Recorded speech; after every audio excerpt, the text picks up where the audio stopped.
வணக்கம் மக்களே. இப்ப உள்ள அரசியல்வாதிகள் எல்லாரும் தனியார் கார்ப்பரேட் முதலாளிக்காக மட்டுமே திட்டங்களை வகுத்து கனிம வளங்களை கொள்ளையடிக்க புரோக்கர் வேலை பாக்குறாங்க.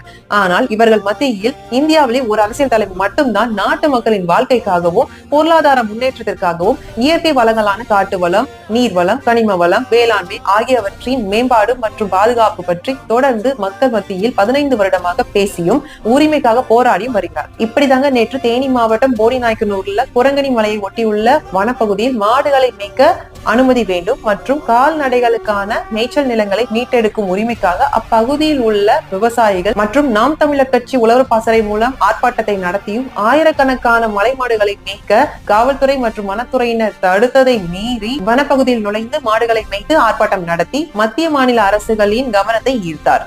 இந்த நிகழ்வு தமிழ்நாட்டில் உள்ள அனைத்து விவசாயிகளிடம் மிகுந்த வரவேற்பு பெற்றது. குறிப்பாக ஆடு மாடுகள் வளர்க்கும் விவசாயிகள் எங்கள் குலதெய்வம் சீமான் என்று மனம் நெகிழ்ந்து பேசினார்கள். நன்றி, வணக்கம்.